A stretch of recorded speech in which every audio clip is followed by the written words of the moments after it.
15 steps to regain your confidence and motivation. Number 1.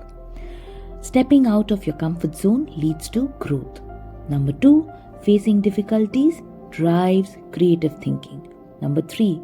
Hard choices build character. Number 4.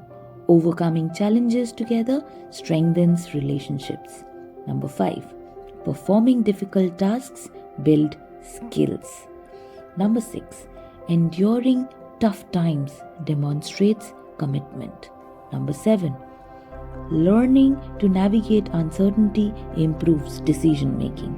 Number 8. Empowering others to tackle hardships builds confidence.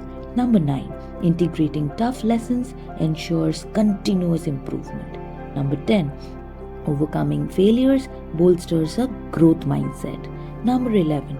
Challenging the status quo drives positive change. Number 12. Pushing through adversity reveals inner strength. Number 13. Committing to difficult goals helps you aim higher. Number 14. Your dopamine levels adjust to your new heights. Number 15. Your habits become your new status quo.